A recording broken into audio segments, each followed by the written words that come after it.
ഇന്നത്തെ മഴതോരും മുമ്പേയുടെ episode start ചെയ്യുമ്പം നമ്മൾ കഴിഞ്ഞ ദിവസം കണ്ടതാണ്. സ്റ്റാൻലി ജോസഫും പുള്ളിക്കാരൻ്റെ അപ്പനും കൂടെ തമ്മിലുള്ള ഫോൺ സംഭാഷണമായിരുന്നു. അപ്പോൾ അതിൻ്റെ കണ്ടിന്യൂഷനാണ് ഇന്നത്തെ സ്റ്റാർട്ടിങ്.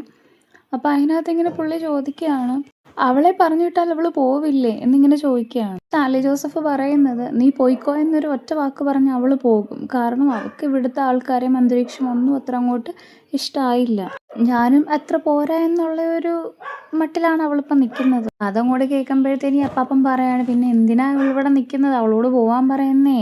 നമ്മുടെ സ്റ്റാൻലി ജോസഫ് പറയാണ്, അങ്ങനെ പറഞ്ഞയക്കാനായിരുന്നെങ്കിൽ പിന്നെ ഞാൻ അവളെ ഇങ്ങോട്ട് കൊണ്ടുവരേണ്ട ആവശ്യം വല്ലതും ഉണ്ടായിരുന്നു. അപ്പം ഈ അപ്പാപ്പൻ പറയാണ്, അത് തന്നെയാണ് ഞാനും പറയുന്നത്. നീ അന്ന് അതിൻ്റെ കാര്യം പറഞ്ഞപ്പോഴേ ഞാൻ നിന്നോട് പറഞ്ഞില്ലേ വേണ്ടാന്ന്. അപ്പോഴത്തേക്കിനും സ്റ്റാൻലി ജോസഫ് പറയാണ്, അപ്പച്ച അവൾ 23 വർഷം ഓർഫണേജിലായിരുന്നു. അപ്പോഴത്തേക്കിന് ആ പാപ്പൻ പറയുകയാണ്, നമുക്കറിയില്ലല്ലോ അതിൻ്റെ സത്യാവസ്ഥ എന്നും. എടാ മോനെ, ഞാൻ നിന്നോട് ഒരു കാര്യത്തിന് മാത്രമേ എതിർത്ത് നിന്നിട്ടുള്ളൂ. അത് നിനക്കറിയാമല്ലോ. അന്ന് ആ പാലാക്കാരിയെ കല്യാണം കഴിക്കണമെന്ന് നീ ആവശ്യപ്പെട്ടപ്പോഴാണ് ഞാൻ വേണ്ട, പറ്റൂല എന്ന് പറഞ്ഞത്. ഇപ്പോൾ അവളുടെ മകളാണെന്നും പറഞ്ഞൊരു പെണ്ണൊരുത്തി വീട്ടിൽ വന്നിട്ടുണ്ടല്ലോ, അവളുടെ കാര്യത്തിൽ ഞാൻ എതിരെ നിൽക്കാനായിട്ട് പോവുകയാണ്. പുള്ളിക്കാരനൊരു ഡോർ ഡൈ സിറ്റുവേഷൻ വെക്കുകയാണ്. ഒന്നെങ്കിൽ നീ എന്നെ ചവിട്ടി പുറത്താക്കണം, അല്ലാന്നുണ്ടെങ്കിൽ നീ അവളെ ചവിട്ടി പുറത്താക്കണം. ഏതെങ്കിലും ഒന്ന് ചെയ്തേ പറ്റൂ. അപ്പോഴത്തേക്കിന് നമ്മുടെ സ്റ്റാൻലി ജോസഫ് പറയണം, അപ്പച്ചൻ വിചാരിക്കുന്ന പോലത്തെ ഒരു പെൺകുട്ടിയല്ല ഇവള്. അപ്പോഴത്തേന് ഈ അപ്പാപ്പൻ പിന്നെയും പറയുകയാണ്, എൻ്റെ പൊന്നിലാലിച്ച, കിട്ടേണ്ടതുപോലെ കിട്ടിയ ആരായാലും പോകും. അപ്പോഴത്തേന് ഈ പുള്ളി കലിപ്പിൽ, നീ ഫോൺ വെച്ചോ, ഞാൻ എന്തായാലും അങ്ങോട്ട് വരിക എന്ന് പറഞ്ഞിട്ട് ഫോണും കട്ട് ചെയ്തു. എന്നിട്ട് സ്റ്റാൻലി ജോസഫ് കുറച്ച് നേരം ഇങ്ങനെ വല്ലാണ്ട് എന്തൊക്കെയോ ആലോചിച്ച് ഇങ്ങനെ നിൽക്കുന്ന വീടാണ്. അപ്പം വീട്ടിൽ നമ്മുടെ ബബിത അവിടെ ഫോണിൽ ഇങ്ങനെ നോക്കിക്കൊണ്ടിരിക്കുകയാണ്. ശരിക്കും ഫോക്കസ് പോകുന്നത് നമ്മുടെ വൈജയന്തിയുടെ അടുത്താണ്. വൈജയന്തി ഇങ്ങനെ തെക്കോട്ടും വടക്കോട്ടും ഇങ്ങനെ എന്തോ കാര്യമായിട്ട് നടക്കുന്നുണ്ട്. ഇടയ്ക്ക് മുകളിലോട്ടൊക്കെ ഇങ്ങനെ നോക്കുന്നുമുണ്ട്. അപ്പോഴേക്കും കൃഷ്ണമോൾ അകത്ത് ഇങ്ങോട്ട് വന്നു. അപ്പം നോക്കുമ്പം കാണി പുള്ളിക്കാരത്തി അങ്ങോട്ടും ഇങ്ങോട്ടും നടക്കുന്നത് തന്നെയാണ് കാണുന്നത്. അപ്പോഴത്തേക്കിനും അവരെ ഒന്ന് നൈസായിട്ട് നോക്കിയിട്ട് നമ്മുടെ ബബിതയുടെ അടുത്തോട്ട് വന്നിട്ട് പറയുകയാണ്, അല്ല എന്നെ ചേച്ചി, അമ്മ എന്തോ തീരുമാനിച്ച് ഉറപ്പിച്ചിട്ടാണല്ലോ ഈ നടക്കണത് എന്നിങ്ങനെ പറഞ്ഞു. അപ്പോഴത്തേനാണ് ബബിതയെ ശ്രദ്ധിക്കണം. ബബിത ഇപ്പോൾ തിരിഞ്ഞ് നോക്കുന്നുണ്ട്. പറയാണ്, ഞാനും കണ്ടായിരുന്നു, എനിക്ക് തോന്നുന്നു അച്ഛനെ വെയിറ്റ് ചെയ്തിരിക്കുമായിരുന്നു. അപ്പോഴത്തേന് കൃഷ്ണമോൾ പറയാം, ആന്ന അച്ഛനെ നോക്കിയിരിക്കുന്ന, അച്ഛനാ ടൂർ കൊണ്ടുപോകാന്ന് പറഞ്ഞായിരുന്നു. ബബിത പറയാണ്, വഴക്കുണ്ടാക്കാനുള്ള പ്ലാനാണ് തലയിൽ എന്ന് തോന്നുന്നു. അപ്പോഴത്തേന് കൃഷ്ണമോൾ പറയണേ, നമുക്കൊന്ന് ചോദിച്ചു നോക്കിയാലോ. അപ്പോഴത്തേനും ബബിത പറഞ്ഞേ, ഇല്ല ഞാനൊന്നും ഇല്ല, എനിക്കൊന്നും വയ്യ, വേണേ പോയി ചോദിച്ചു നോക്ക്. മോളെ എന്ന് വൈജയന്തിയുടെ അടുത്ത് നിന്നപ്പോഴത്തേക്കിന് പുള്ളിക്കാരത്തി അവരെ നിന്ന് നോക്കിയിട്ട്, നീ എന്നാടി എന്നെ ഇങ്ങനെ നോക്കണം. അന്നേരം കൃഷ്ണമോൾ തിരിച്ചു പറയാണ്, അതിന് അമ്മ എന്നെയല്ലേ നോക്കിയത്. അപ്പോഴത്തേനും വൈജയന്തി പറയണേ, നീമാർ രണ്ടും കൂടെ എന്തോ പിറുപിറുക്കുന്നുണ്ടായിരുന്നല്ലോ. അപ്പോൾ നമ്മുടെ കൃഷ്ണമോൾ പറയണേ, അമ്മയുടെ കാല് രണ്ടും പൊള്ളിയ ഒരു സംശയമുണ്ട്. അപ്പോൾ അവളിങ്ങനെ നമ്മുടെ വൈജയന്തി ഇങ്ങനെ കാലിലോട്ട് നോക്കിയിട്ട്, എൻ്റെ കാലിലോ? അല്ല, അമ്മ ഇങ്ങനെ ഇരിക്കപ്പുറത്തി ഇല്ലാതെ അങ്ങോട്ടും ഇങ്ങോട്ടും നടക്കുന്നു, അത് കണ്ടുകൊണ്ട് ചോദിച്ചേ. അപ്പം കൃഷ്ണമോൾ ചോദിക്കുകയാണ്, അമ്മ ആരെങ്കിലും വെയിറ്റ് ചെയ്യാണോ? അപ്പം പുള്ളിക്കാരത്തി പറഞ്ഞു, നിങ്ങളുടെ അച്ഛൻ ഇങ്ങോട്ട് വരാൻ വേണ്ടി ഒന്ന് വെയിറ്റ് ചെയ്യുക. അപ്പം എന്തോ പുള്ളിക്കാരത്തി തീരുമാനിച്ച് ഉറപ്പിച്ചിട്ടുണ്ട്. അപ്പോൾ അടുത്ത ഡയലോഗ് കൃഷ്ണമോളുടെ വക, എന്നാ അമ്മ അച്ഛനെ വെയിറ്റ് ചെയ്തിരിക്കുന്നത്, ഞാൻ അമ്മയെ സിനിമയ്ക്ക് കൊണ്ടുപോകുന്നല്ലോ പറഞ്ഞിട്ടുണ്ടോ. ഇതേക്കിന് വൈജയന്തിയുടെ ഒരു സ്വഭാവം അനുസരിച്ച് നമുക്ക് നോക്കാമല്ലോ. പുള്ളിക്കാരത്തി ഇങ്ങനെ കലിപ്പിച്ച് നോക്കിയിട്ടുണ്ടെങ്കിൽ വെള്ളത്തിലെടുത്തേക്കരുത്, ചെറുതാ വലുതാന്ന് ഞാൻ നോക്കത്തില്ല, ഞാൻ പറഞ്ഞേക്കാം. പിന്നെ നമ്മുടെ കൃഷ്ണമോൾ ചോദിക്കണം, അച്ഛനോട് അടിയുണ്ടാക്കാനാണോ അമ്മയെ വെയിറ്റ് ചെയ്ത് ഇങ്ങനെ നിൽക്കുന്നത്. ഇപ്പം വൈജയന്തി പറയണം, ഇങ്ങോട്ട് ഇറങ്ങി വരട്ടെ, ഞാൻ ചോദിക്കുന്നുണ്ട് എന്ന് പറഞ്ഞാൽ ഇച്ചിരി രണ്ടും കൽപ്പിച്ച് പുള്ളിക്കാരത്തി ഇങ്ങനെ പറയുന്നത്. നമ്മുടെ കൃഷ്ണമോൾ എന്തുവാ പ്രശ്നം, എന്തോ ചോദിക്കാനാ അമ്മയ്ക്ക്. അന്നേരം പറയുന്നുണ്ട്, നിന്നോടൊക്കെ അനുവാദം ചോദിച്ചിട്ടാണോ അങ്ങേര് എനിക്ക് സ്വർണ്ണമെല്ലാം കൂടെ കൊടുത്തത്. അപ്പം അതാണ് പുള്ളിക്കാരത്തിൻ്റെ മൈൻഡിൽ. അവൾക്ക് സ്വർണവും 10,000 ഡ്രസ്സിൻ്റെ പൈസയും അതും കൂടാതെ 50,000 രൂപയും കണ്ട് ബാങ്ക് ട്രാൻസ്ഫറും ഒക്കെ ചെയ്തു കൊടുത്തിട്ടുണ്ട്. ഇതൊക്കെ ചെയ്തോട്ടെ നിങ്ങളോട് ചോദിച്ചിട്ടാണോ മെൻഷൻ ചെയ്തത് എന്നിങ്ങനെ പിള്ളേരോട് ചോദിക്കുകയാണ്. ഉടനെ കൃഷ്ണമോൾ പറയുകയാണ്, എന്തിനാ അങ്ങനെ ചോദിക്കുന്നത്, സ്വന്തം മോക്ക് കൊടുക്കുന്നതല്ലേ കൊടുത്ത, അതിനിപ്പോൾ എന്തിനാണ് നമ്മളോട് അഭിപ്രായം ചോദിക്കുന്നത്. അപ്പം വൈജയന്തി പിന്നെയും പറയുകയാണ്, നിങ്ങളോട് ചോദിക്കണ്ടേ, നിങ്ങളൊക്കെ പ്രായപൂർത്തിയായ പിള്ളേരല്ലേ, അപ്പം നിങ്ങളോട് ചോദിക്കേണ്ടത്. ഒന്നുമില്ലെങ്കിൽ രോഹിനോടോ അല്ലെങ്കിൽ ബബിതയോടെങ്കിലും ചോദിക്കണ്ടേ. കാര്യത്തിൽ പറയണോ, ലെവലാതെ പെണ്ണുങ്ങൾക്ക് വാരിക്കോരി കൊടുക്കാനുള്ളതാണ് ഈ കുടുംബസ്വത്ത് എന്ന് പറയുന്ന സാധനം. എന്നിട്ട് പിന്നെ പുള്ളിക്കാരത്തി പറയണം, നിൻ്റെ ഒന്നും വായിൽ നാക്കില്ലായിരുന്നു ഇതൊക്കെ ഇങ്ങോട്ട് ചോദ്യം ചെയ്യാൻ. അപ്പോഴത്തേന് കൃഷ്ണമോൾ പറയാണ്, എൻ്റെ പൊന്നമ്മ ലീന ചേച്ചി നമുക്ക് ചെയ്തു തന്ന കാര്യങ്ങളൊക്കെ പരിഗണിക്കുകയാണെങ്കിൽ അതിൻ്റെ 100-1 പോലും നമ്മൾ കൊടുത്തിട്ടില്ല എന്നതാണ് എൻ്റെ അഭിപ്രായം. അച്ഛൻ അത്രയെങ്കിലും കൊടുക്കാനുള്ള സന്മനസ് കാണിച്ചല്ലോ എന്നോർത്ത് അമ്മ ശരിക്കും സന്തോഷിക്കുകയല്ലേ വേണ്ടത് എന്നൊക്കെ പറയുമ്പോഴത്തേക്കിന് വൈജയന്തിക്ക് ആകെ കുരു പൊട്ടിയിട്ട് പുള്ളിക്കാരത്തി വേണ്ട, പെണ്ണെ വേണ്ട, നീ എൻ്റെ കയ്യിരിക്കുന്നതല്ലോ വാങ്ങൂ കേട്ടോ, 10-16 ലക്ഷത്തിൻ്റെ സ്വർണവും ഡ്രസ്സും ഒക്കെ വാങ്ങിച്ചു കൊടുക്കാൻ മാത്രം അവൾ ഈ കുടുംബത്തിൻ്റെ ആരാടി എന്നിങ്ങനെ ചോദിക്കുക. എന്നിട്ടെന്തോ ഇഴഞ്ഞു കയറി വന്ന ഒരട്ട, അത്രയേ ഉള്ളൂ. അപ്പോഴത്തേന് കൃഷ്ണമോൾ പറയാണ്, ആട്ട ഇറങ്ങിപ്പോയില്ലോ, എങ്കിലും അതൊന്ന് നിർത്തമ്മ എന്ന് പറയുകയാണ്. അപ്പോഴത്തേക്കിനും വൈജയന്തി എന്തായാലും നിർത്താൻ യാതൊരു തരത്തിലുള്ള തീരുമാനം എടുത്തിട്ടില്ല. പുള്ളിക്കാരത്തി പറയണേ എൻ്റെ മക്കൾ അനുഭവിക്കേണ്ട പൈസയാണ് വല്ലോളുമാർക്ക് ഇഷ്ടദാനം കൊടുത്തേക്കുന്നത്. എന്നാ ചെയ്തിട്ടാ അതൊരു സാധനങ്ങളൊക്കെ കൊടുത്തത്?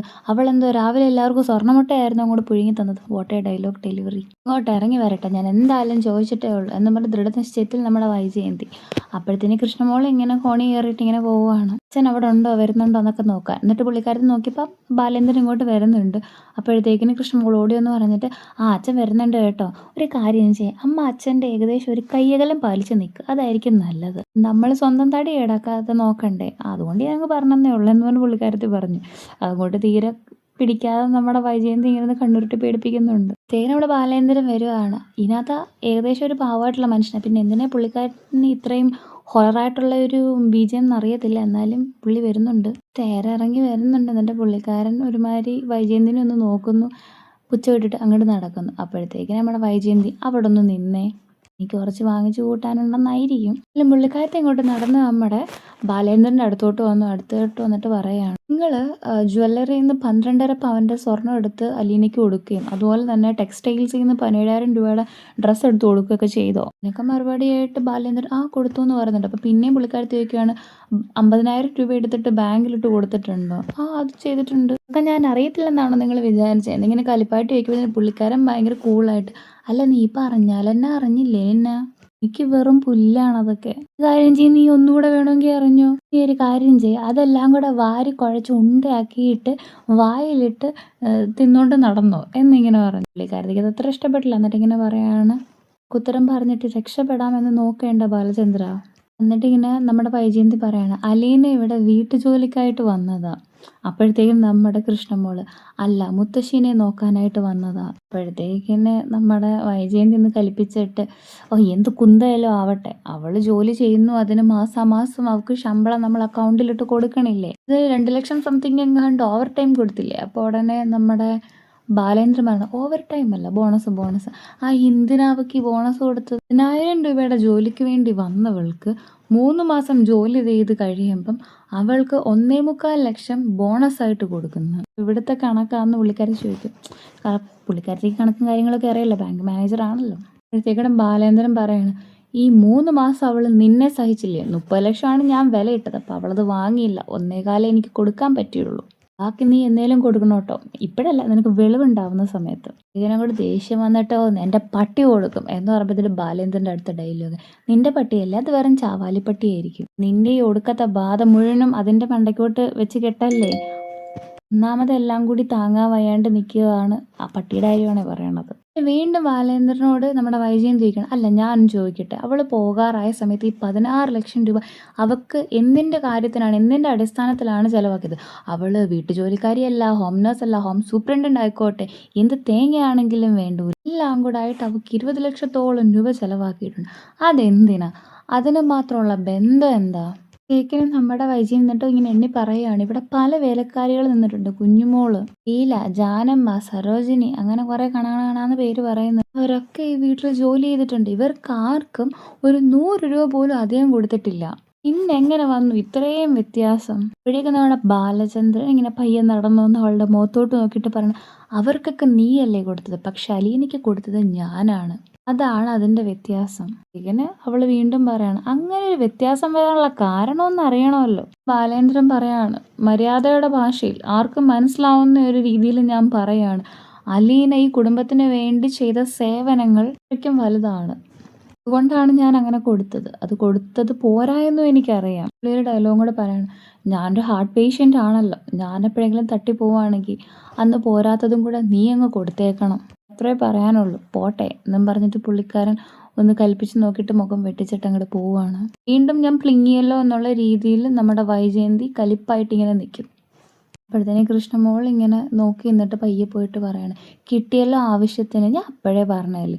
അപ്പോഴത്തേനെ വൈജയന്തി ഒറ്റ ഇതായിട്ട് ഇങ്ങനെ കാണിച്ചിട്ട് പറയുകയാണ്, ഒറ്റ വീക്ക് ഞാൻ തരൂ കേട്ടോ, എന്നെ കലിപ്പിച്ച് പല്ലുറുമിക്കൊണ്ട് പറയണം, നാണം കെട്ട കുറച്ച് മക്കള്. അതിനെ കൃഷ്ണമോളെ കണ്ണുരുട്ടി പേടിപ്പിച്ച് ക്യാമറേനെ നോക്കി കുറച്ച് കണ്ണുരുട്ടി പേടിപ്പിച്ചു. അങ്ങനെ ആ ഒരു സീന് അവിടെ കഴിഞ്ഞു.